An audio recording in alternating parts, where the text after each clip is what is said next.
was bleeding. And before I knew it, it was more like I was in a pool of blood. I could check under the chair and actually see blood dropping. The fear was real.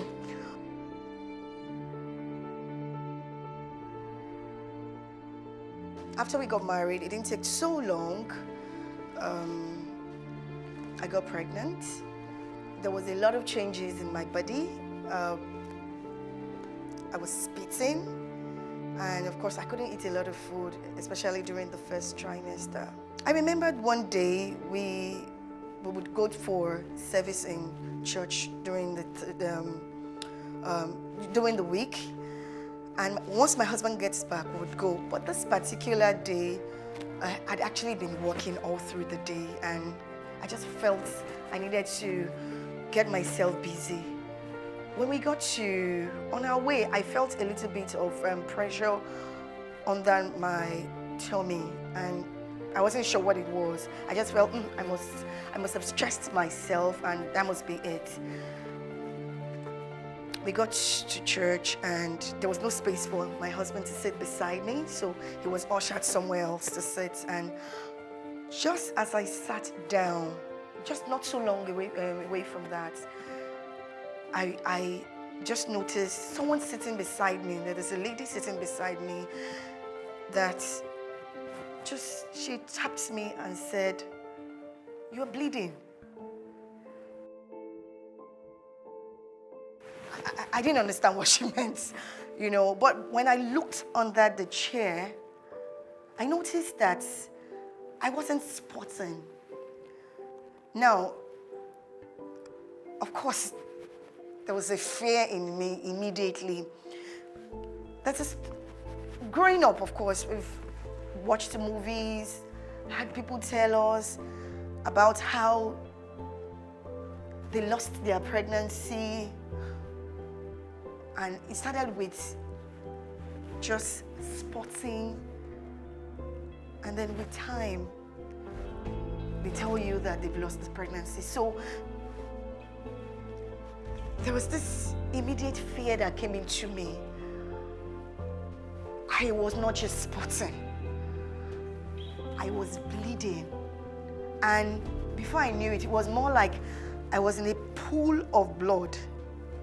I could check under the chair and actually see blood dropping under my chair. The fear was real. I didn't know what to do at that point, and the service was going on, and I immediately had to tell someone to help call my husband to please come to me.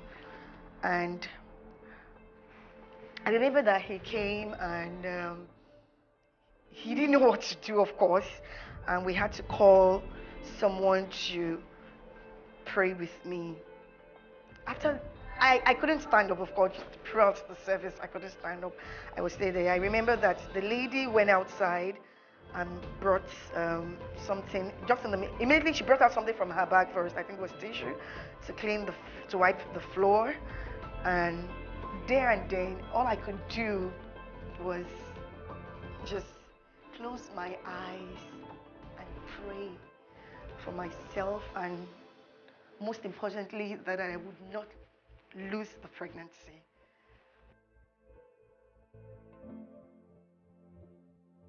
And I remember that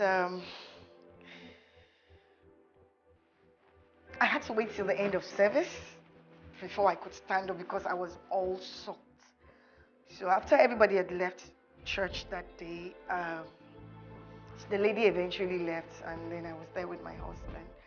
So he helped to get one of the cleaners to mop the floor, and we left. Immediately we left, I remember that my husband called a doctor friend of his, and then we had to go see him in the hospital. So he told me that I would need to rest. Actually, he wanted to admit me immediately in the hospital, but I was going to have none of that. I just wanted to be at home where I felt safe. And he checked the baby and said it was fine. The baby was still alive, but I just needed to rest. That was a relief because I was afraid that I'd lost the pregnancy.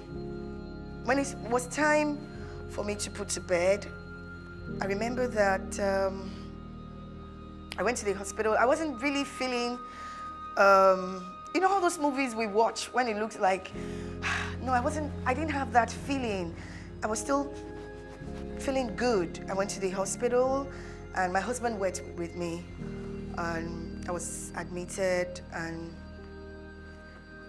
I felt the urge at one point to push, but the nurses told me, it's not yet time. You haven't even dilated 2 centimeters. And I was already feeling that pressure on me. They just told me to lay down on the bed and when they are ready, they'll come back for me. It got to a point that I called my husband. I think it was like about an hour later. I called my husband and I told him that I could feel the baby crowning already. And he said, no, the nurses said, not yet time. You haven't dilated yet. It wasn't yet time. So I pleaded with him. I said, please, you know what I'm going to do? I want to open up and I just want you to look and see if what I can feel is what it is. So he said, okay. And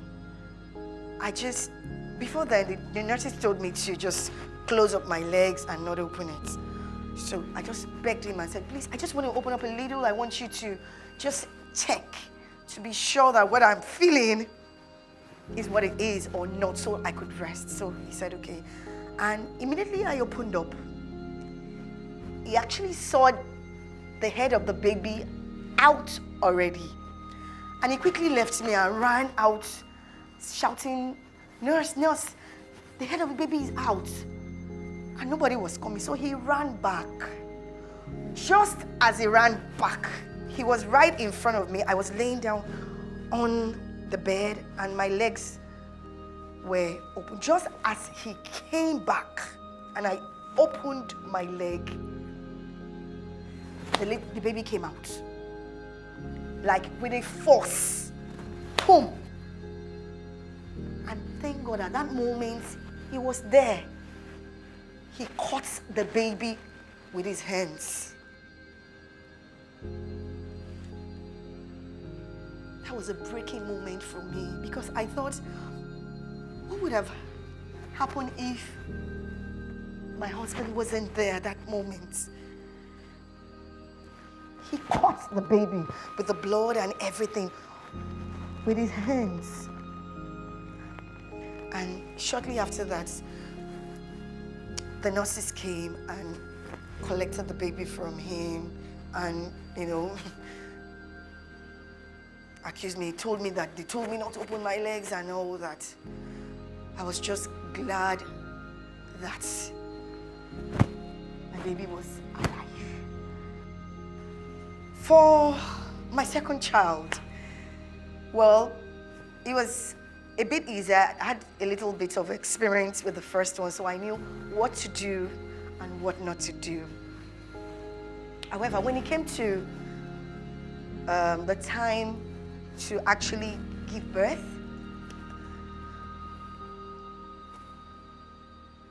this time around, I was wheeled to the theater room. In the first one, from my first child, I wasn't. For the second one, I was wheeled into the theater room.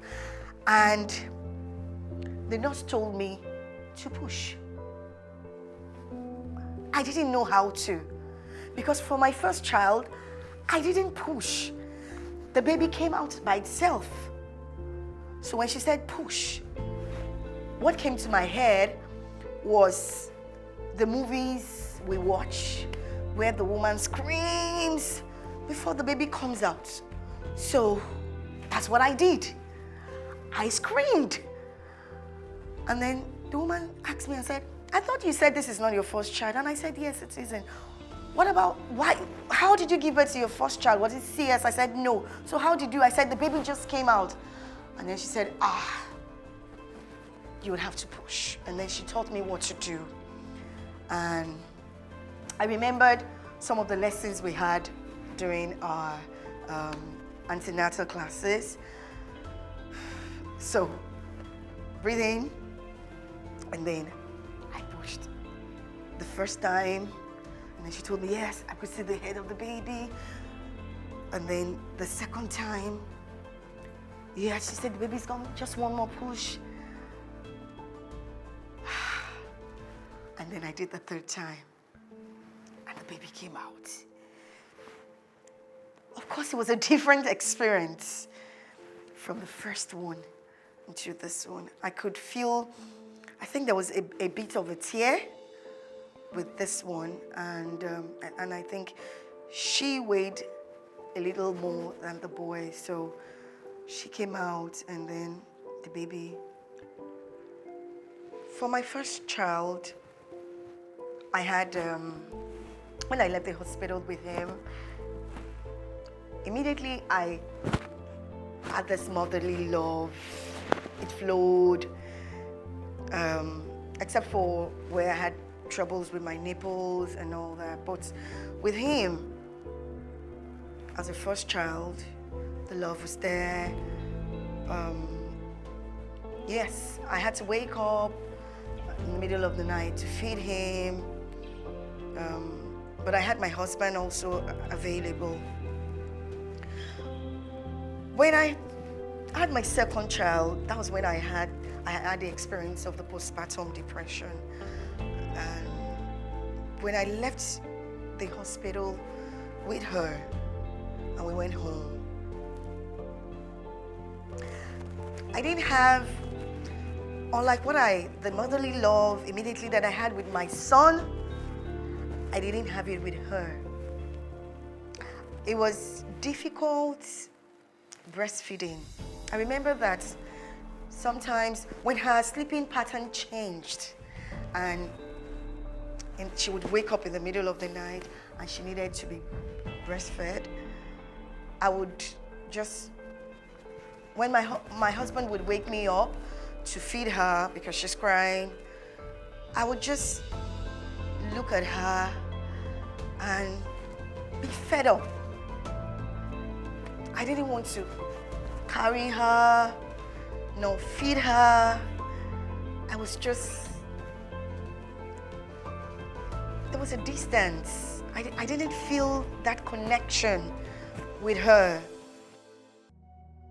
So I remember that my husband will carry her and just help to cuddle so she would stop crying. At that point, we had to get baby food for her so he could help to feed her. It was much later. At that point, I really didn't know what it was. Sometimes I would wake up, I would cry. I would wish her away sometimes. I was just, and then of course I had my son there. Though he was grown up, he was about 2.5 years old by then.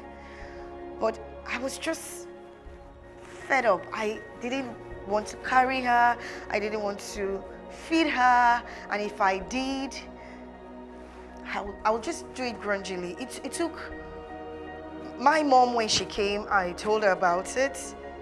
So in my local dialect, there's a name for it. I remember my mom said it was something. I can't really remember right now.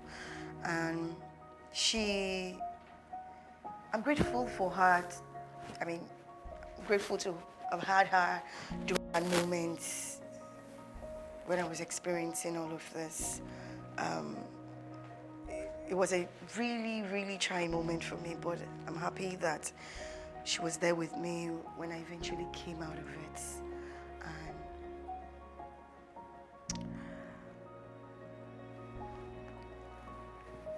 So I had a third baby. And her name was Ayolua.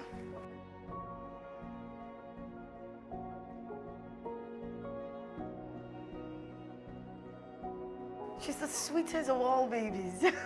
I'm sure all mothers will say that.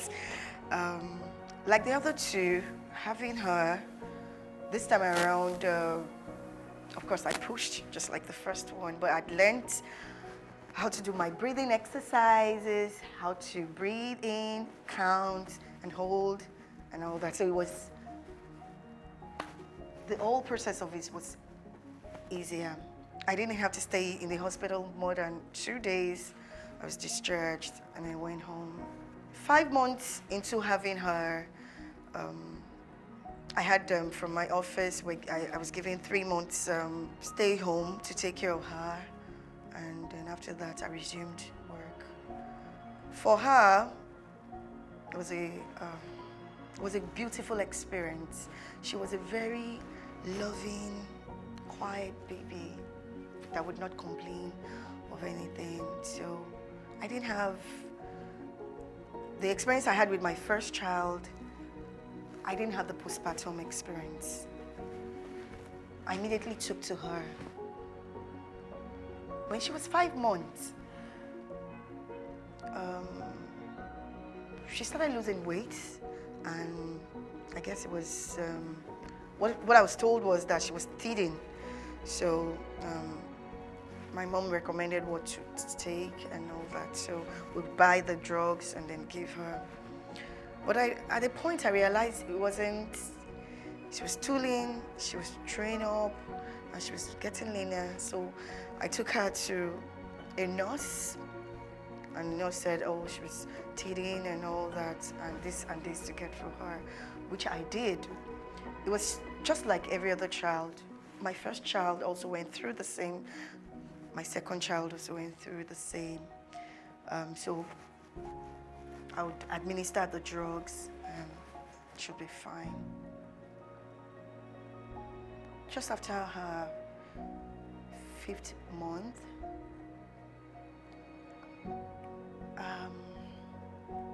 I had to go to work a particular day, and I just wasn't comfortable leaving her alone. So I called my mom to come help take care of her while I go to the office.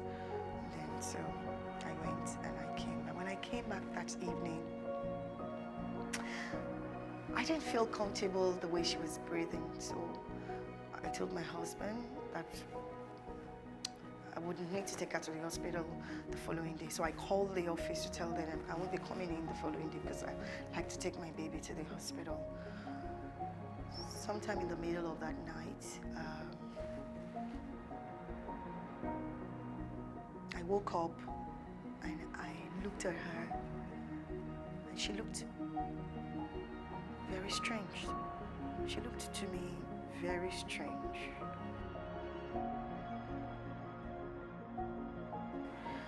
And I quickly woke my husband and told him, I don't like how Ayolua is looking. Can we take her to the hospital? It was about 2 a.m. So we took her, and then we stayed in Surulere at that point, so we took her to Randall. My mom was with us, my husband drove, I was carrying her. We drove and we got to Randall, and they tried to get her vein. They couldn't get it, so they took permission to scrape her hair to get the vein from her hair. So they did that. And after a little while, I was told that they couldn't treat her. We had to take her to Mercy on the island. That was about 3 a.m., about 3:30, 4 a.m. So this time around, my husband was driving, my mom was carrying her, and I was just here praying for her. By the time I looked at her, my mom was carrying her. She just looked like a shadow of herself. She didn't look like my beautiful, bubbly baby. So I looked away and I was just praying for her. I remember getting to Mercy and it was locked. We went up, the room was locked up there, and we banged the gate for them to open up. And the lady casually walked there. What do you guys want? And I took her from my mom. I wrapped her in her. There's a shawl she loves. It's a pink shawl. I took the shawl along because she loves that shawl. So I wrapped her in and I said, I needed to get the doctor to see my baby. And then I remember when Alaja came out, she quickly opened the gate and took the baby from me and went inside. And then I just left the baby and my husband and I ran downstairs and praying and crying. And praying and crying. And then, I think about 10 minutes later, I remember my husband coming downstairs and saying, Ayolua is gone.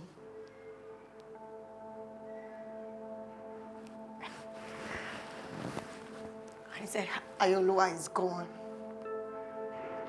And immediately he said that, I stood up and he came, and then the nurse came. She came and I said, I wanted to see my baby. I want to see my baby. So I was going upstairs and then she held me and I said, no.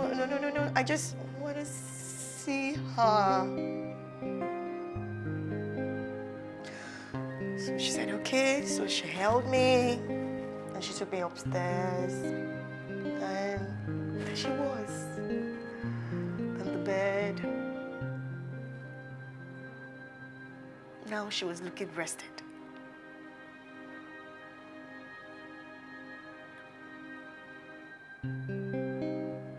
I couldn't believe it. She was just 5 months. And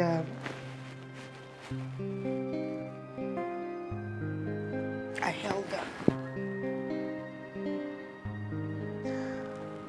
I held her close to me. I just told her, I love you and I'm sorry.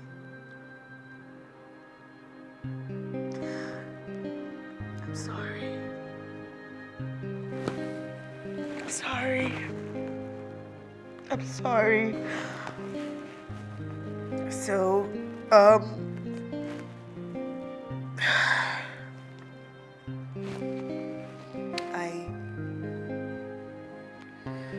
at that point, my husband wasn't there with me. I think he couldn't bear it anymore. He was just, I could hear him screaming downstairs. So it was just me and my mom and the nurse.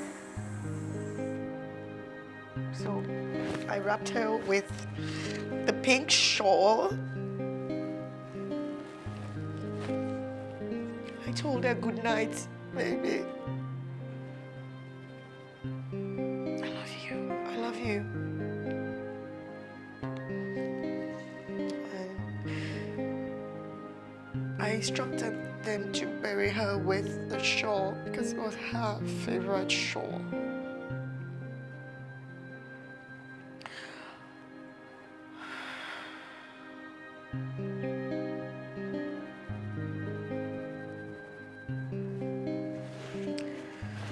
Miss her every day. She was born on the 4th of July. It's a day that is celebrated in America. So it's a day that I remember every time. It's been 11 years since then. Every day the experience gets easier, but you never forget.